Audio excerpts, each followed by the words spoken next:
Alright guys, last time ay na-vlog ko sa inyo yung binili kong snare, mini snare, 10-inch lang na snare yon online. And sabi ko, dito ako mag-uumpisa sa snare. Kasi gusto kong bumuo ng isang jungle kit. Well, isang acoustic kit na pwede sa acoustic. Anyway, so anong sunod kong ginawa? Well, order ako ng TomTom kaso hindi dumating eh. Hindi na dumating. Nag-message ako dun sa inorderan ko, hindi naman nag-reply. So, considered cancel na yon. TomTom na sana yun. That's 14-inch. So, yun sana ang gagamitin kong bass drum. Pero, yun nga, hindi na dumating. So, second option is hanggat maaari gusto ko ay suitcase drum kit. So yung bass drum parang isang suitcase na pwedeng kasya lahat pagka iniligpit, gano'n. So nakikita ko lang 'yon dun sa mga sa YouTube, mga DIY, yung mga puti. So, okay, yun ang sunod kong naisip. And then, so, wala pa akong makitang suitcase. So, ang una ko muna ginawa, meron akong mga reta-retaso kasi dito ng mga cymbals.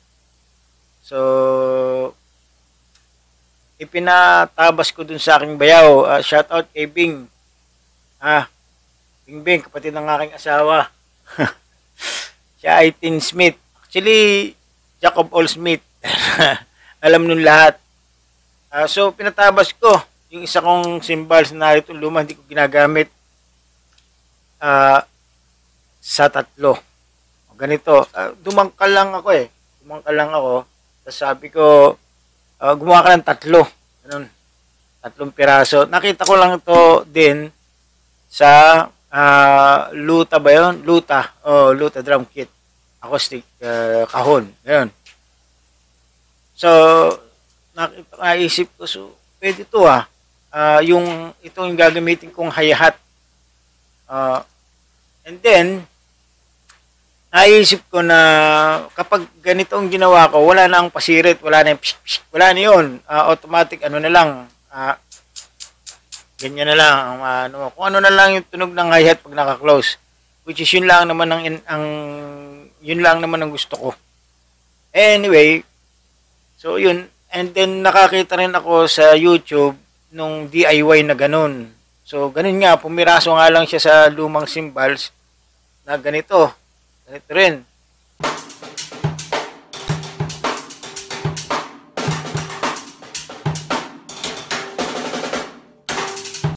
So, ang ginawa lang niya, pinag-alternate niya yung shape. Alternate.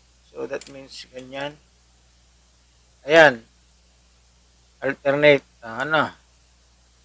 Tapos, yung sa kanya, binutasan niya sa magkabilang, tabing ganyan, tapos nakabolt sa, yun nga, may bolt. Ako, pero gawin ko na lang, lagyan ko na lang ng lastiko.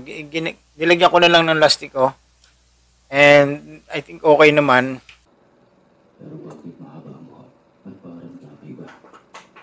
Kailangan ko ang kita ko ang bilis na na.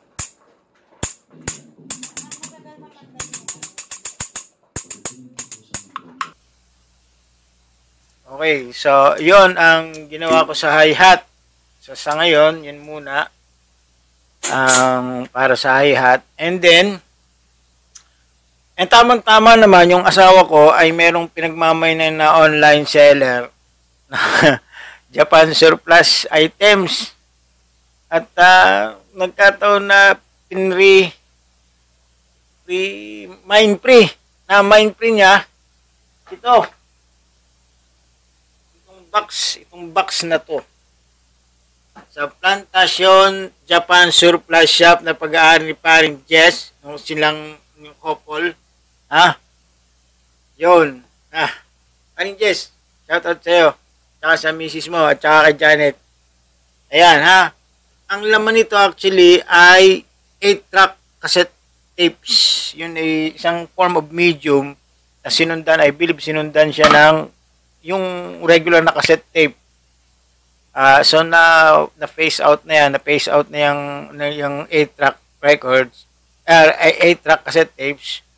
And anyway, hindi ko naman mapapatugtog yun dahil wala akong player, at kung meron man akong player ay mga Japanese artist yun eh. So anyway, maganda rin naman collection. So at least nagkaroon ako ng 8-track cassette tapes. Pero ito lang ang kailangan ko. Ito lang ang kailangan ko. Kita nyo naman, vintage na vintage. Look at that, vintage na vintage. Nilinis ko to and I think ayusin ko na lang to. Meron na rin sa mga damage, ayusin ko na lang yan. So yan na muna for the meantime. Ito magiging bass drum and magiging pinaka-case ng lahat ng pwedeng maitago dito. So yun, Okay guys, ang sumunod ko naging issue ay kung paano ko kakabit ito sa ating bass drum. Dito, paano ko ito ikakabit? So, paano yan mag-a-attach? So, well, hindi na rin madali na rin mga pag-isipan to kasi dun sa mga napanood din ako sa YouTube, gumamit sila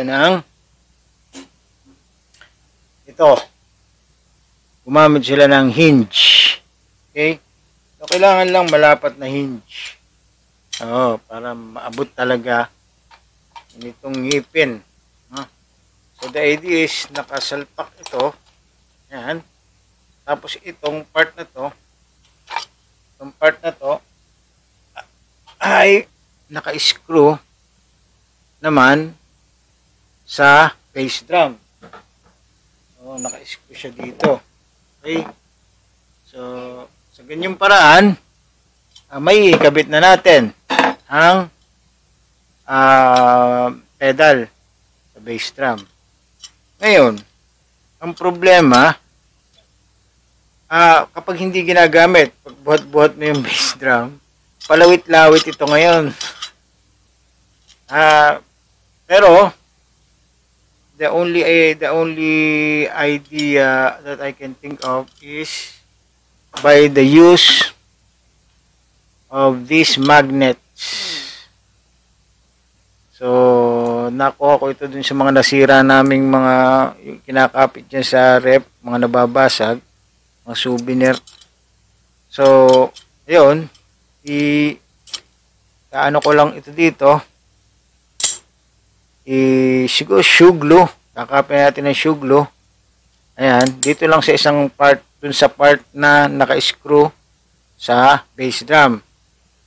So, kapag hindi ginagamit, tataas mo lang ito, yung kapit na siya. Kapit na yan. So, yun lang naisip kong ano. So, okay. So, remedyo na ang bass drum to pedal.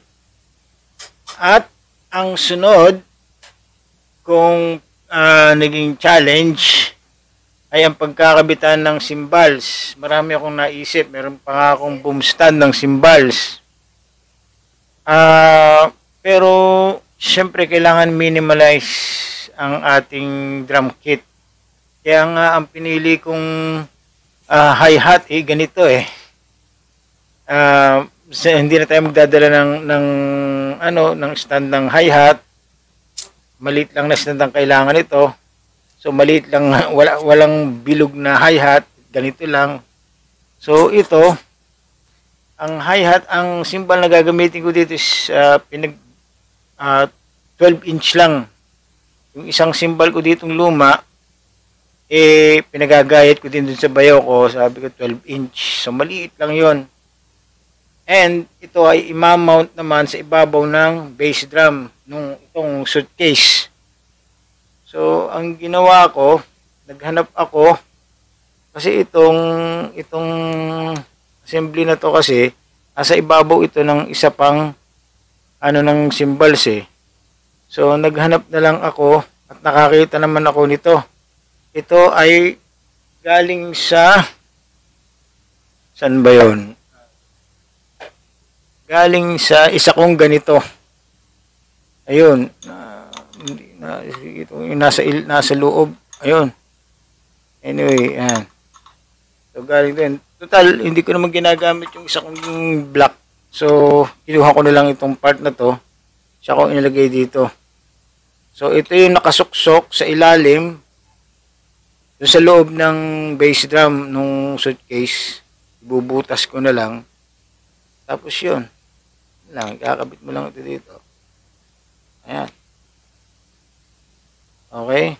So, anyway, the idea is, narito yung pinaka-wall sa pagitan nitong nuts at saka nitong washer, rubber washer, nasa pagitan nila yung pinaka-wall nung bass drum suitcase. Okay, so yun. Ayan. So, tapos na, kung tutusin, okay na yung kumpleto na ang recipe. Kumpleto na ang ingredients ng ating recipe.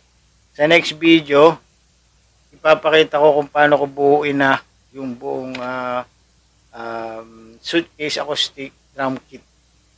Titingnan natin kung okay. Bye-bye!